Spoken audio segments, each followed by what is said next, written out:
I have some notes to share with you guys from A Course in Miracles. Healing does not come from anyone else. You must accept guidance from within. The guidance must be what you want, or it will be meaningless to you. That is why healing is a collaborative venture. I can tell you what to do, but you must collaborate by believing that I know what you should do. The message your brother gives you is up to you. What does he say to you? What would you have him say? Your decision about him determines the message you receive. Remember that the light is in him and his voice speaks to you through him.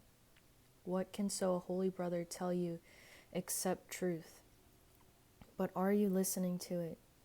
Your brother might not know who he is, but there is a light in his mind that does know. This light can shine into yours, giving truth to his words and making you able to hear him. His words are the light's answer to you. Is your faith in him strong enough to let you hear? You will remember everything the instant you desire it wholly. For if to desire wholly is to create, you have willed away the separation, returning your mind simultaneously to your Creator and your creations. Time itself is your choice. If you would remember eternity, you must look only on the eternal. If you allow yourself to become preoccupied with the temporal, you are living in time. As always, your choice is determined by what you value. Time and eternity cannot both be real, because they contradict each other. You will accept only what is timeless as real. You will begin to understand eternity and make it yours. The great light always surrounds you and shines out from you. How can you see dark companions in a light such as this? If you see them, it is only because you are denying the light. But deny them instead, for the light is here and your way is clear. The ego is trying to teach you how to gain the whole world and lose your own soul. But the light teaches that you cannot lose your soul and there is no gain in the world, for of itself it profits nothing. To invest without profit is surely to impoverish yourself, and the overhead is high. Not only is there no profit in the investment, but the cost to you is enormous, for this investment costs you the world's reality by denying yours and giving you nothing in return. So that was a few notes that I took from A Course in Miracles, this book that I really like. If you feel drawn to it, it's probably for a reason. I try to read it a little bit each day because it kind of talks about how we get caught up in like a lower version of ourselves, and when we get caught up in this version of our lower part of ourselves, we don't see the world accurately. We can't perceive the joy around us. It's kind of like being in fight or flight for too long. We just get fatigued and tired, and everything around us becomes dull, and we don't have enough energy to see the joy around us. And when we're in that higher self, that light side of ourselves, we feel like we're in creation, that we can build and create anything, and then you have enough room to appreciate the beauty around you instead of feeling that everything is a burden. So that's why I like the book a lot. And something I wanted to talk about that I was really thinking about yesterday was, have you ever felt like exhausted after, or have you ever felt like you can't be yourself around other people? Like once you've left a group of people or whatnot, you just finally feel like you can be yourself. And there's this concept of holding a mask, holding a mask over, smiling, pretending that everything's okay for other people, being someone that you're not in order to receive love from others, in order for others to feel safe in your presence. And that takes a lot of energy. It takes a lot of mental energy to be someone that you are not. And I was thinking about this because I was just thinking, like, not everybody's going to like you. Not everybody's going to, dance to your strum. And that is also okay. Because, like, the only person who is losing in the situation with the mask is the person who's wearing it, you know? And I saw this quote yesterday. It said, how are the people supposed to find you? How are the people who are meant to find you going to find you if you're not being yourself? So I think it's difficult to be yourself these days as well with like social media. There's an added component of like looking a certain way, or, you know, having your shit together or something. But like, the world is so beautiful, and like the laws of physics, every action there's an equal and opposite reaction. So like, if you're not being yourself, you're never going to attract the circumstances and the people in the situation that make you feel safe and like you can be yourself at, you know, in the center of your heart, in the calmness of your heart, you know. And if you always put up that mask, you know, trying to please others, you're just going to exhaust yourself. You're going to get into these points where it's like you just keep getting burnt out and fatigued. I've experienced this. That's why I'm talking about this, because I've experienced it. And there was a point in my life years ago where I just like, you know, went into hardcore hermit mode. It was like, I don't want to be around anyone because all I'm doing around other people is just putting on this mask. Like, who am I? I felt so lost. And, you know, going into hermit mode and figuring out the things that I really liked. Like, I love talking about the cell.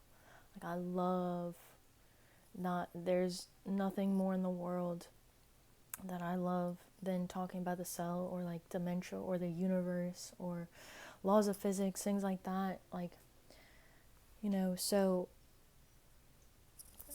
in a lot of ways, like when I was around other people with the mask on, I felt really lonely, because it was like, how am I supposed to talk about these things that I want to talk about? I felt like I was surrounded by a lot of people who just wanted to like gossip or talk about celebrities or like things that I like didn't care about. And so I had lost a lot of friends.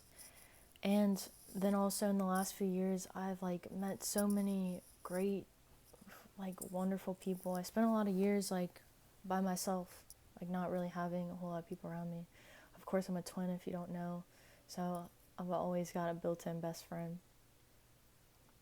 But I spent a lot of time by myself, and then I finally met, like, I've met a lot of friends who just like, I don't have to wear my mask around them anymore.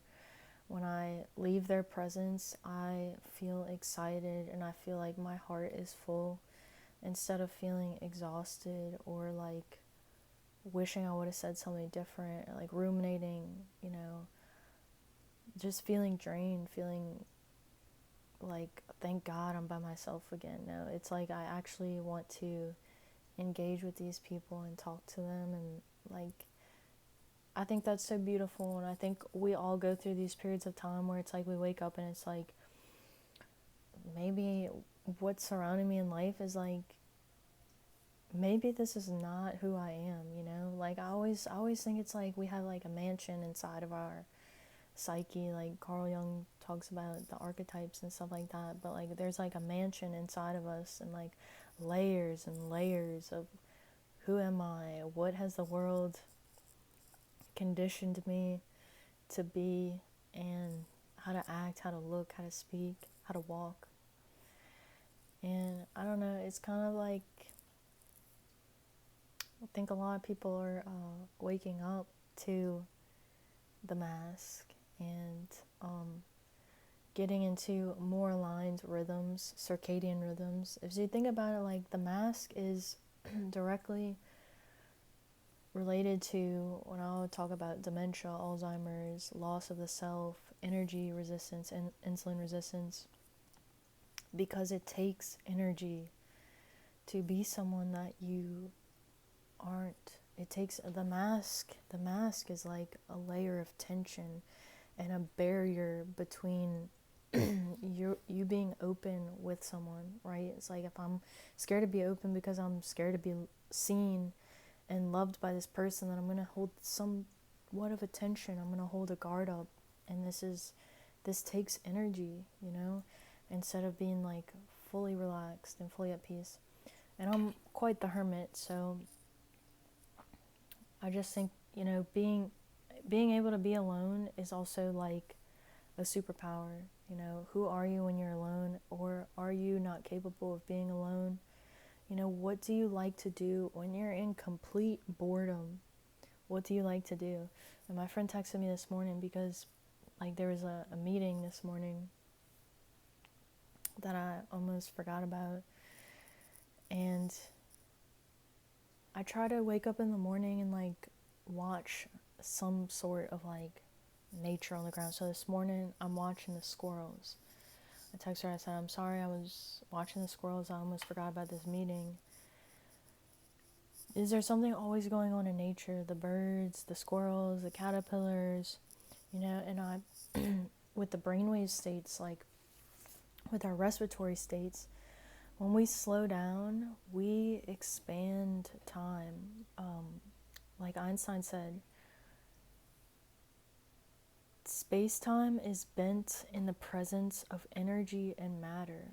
So when we slow down and we are like fully in our body, when we engage with our mitochondria, when we engage with our muscle mass, we literally slow down time. This is really easy to think about if you think of like an athlete's heart rate.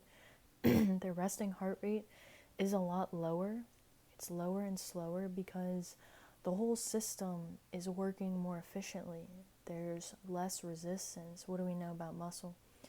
Muscle can help with insulin resistance. It can help regain sensitivity.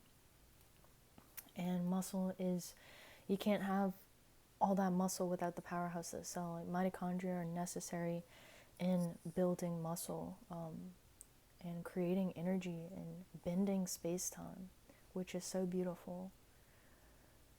So that was what's on my heart. And going back just really quick to the mask and kind of the notes we read from this, it says, the message your brother gives to you is up to you. What does he say to you? What interactions are you receiving from the world? Like in the book of Course in Miracles, it teaches that every brother, it could be brother or sister, every person in the world is just a reflection of you. So what is your reflection saying? And it says, what would you have him say? Because we try to control everything. We try to control the way people respond to us through the mask. But if you let down your mask, you get an honest reaction from people. Something that